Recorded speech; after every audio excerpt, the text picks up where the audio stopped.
guys, welcome back to my YouTube channel. Oke, di video kali ini saya akan membahas tentang model pembelajaran yang cocok atau yang tepat dilakukan di SD. Yang model yang saya pilih itu adalah model pembelajaran jaring atau model pembelajaran web-based. Kenapa sih model pembelajaran ini lebih tepat menurut saya dilakukan di SD? Kita akan bahas bersama-sama ya guys. Pengertian model pembelajaran jaring laba-laba atau web-based.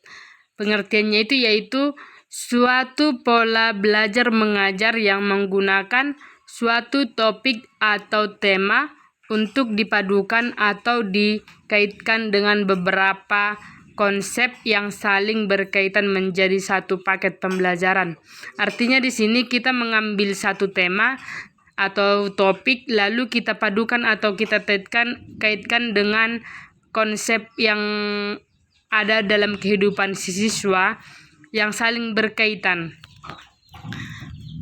Lalu selanjutnya itu untuk syarat pembuatan sebuah tema. Yang pertama itu harus dapat diaplikasikan secara luas dan mendalam. Artinya di sini kita dapat mempraktekkan tema ini di dalam kehidupan kita secara luas. Lalu yang kedua itu dapat menunjukkan pola dasar.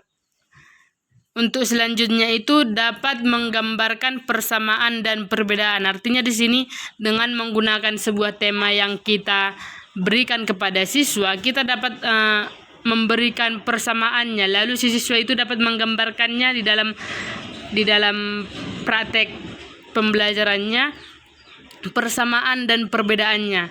Lalu menarik untuk dipelajari. Artinya di sini penggunaan tema yang kita pilih itu harus menarik untuk dipelajari siswa. Untuk selanjutnya itu karakteristik modal web-based.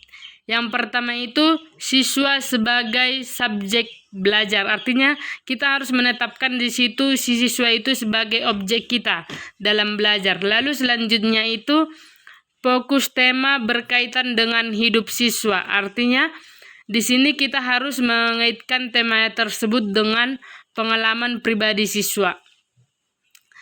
Untuk selanjutnya itu menyajikan konsep dari mata pelajaran. Artinya bahwa setiap pelajaran itu kita harus menyajikan konsep yang berkaitan dengan tema kita. Untuk selanjutnya itu bersifat fleksibel. Lalu yang terakhir itu prinsip belajar sambil bermain. Prinsip belajar sambil bermain ini sangat cocok dilakukan di kelas rendah menurut saya. Lalu dalam penggunaan prinsip belajar sambil bermain ini dapat menambah daya tangkap atau daya ingat siswa. Untuk selanjutnya itu penggunaan model web-based. Yang pertama itu pembelajaran konsep dasar, hasil belajar dan indikator. Artinya di sini kita harus membuat konsep dasar, lalu hasil belajar siswa, lalu selanjutnya indikatornya. Untuk selanjutnya itu mengidentifikasi tema dan subtema. Artinya di sini tema dan subtema itu harus berkaitan. Untuk selanjutnya itu mengidentifikasi indikator ini sama dengan penjelasan di awal mengenai pembelajaran kompetensi dasar. Lalu selanjutnya itu menentukan kegiatan. Artinya di sini kita harus menentukan setelah kita melakukan kegiatan ini dalam pembelajaran, kegiatan apa yang harus kita lakukan selanjutnya. Artinya di situ kegiatan itu harus terancang. Lalu penyusunan rencana kegiatan mingguan dan penyusunan rencana kegiatan harian. Ini sama dengan menentukan kegiatan itu. Untuk selanjutnya kelebihan model web-based ini. Yang pertama itu pemilihan tema yang menarik akan meningkatkan motivasi siswa. Artinya di sini jika kita memilih tema yang menarik akan meningkatkan motivasi siswa dalam menambah atau menambah kemampuan belajarnya. Lalu yang selanjutnya itu sangat familiar. Artinya di sini sangat mudah bagi si guru maupun si siswa. Artinya sangat mudah di sini guru dapat menyajikan dengan mudah, lalu si siswa dapat menerimanya dengan mudah.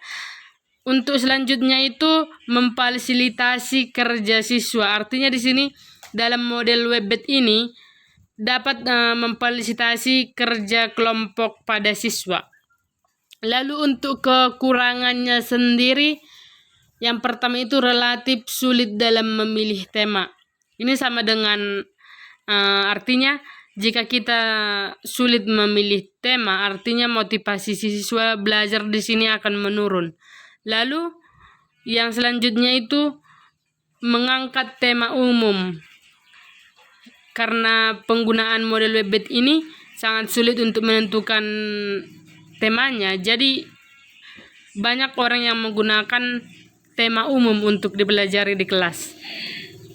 Untuk selanjutnya itu guru fokus pada aktivitas dibandingkan dengan pengembangan konsepnya. Artinya pada saat pembelajaran guru itu harus hanya terfokus pada aktivitas yang dilakukan siswa, sehingga dalam proses pengembangan konsep pembelajarannya itu kurang efektif.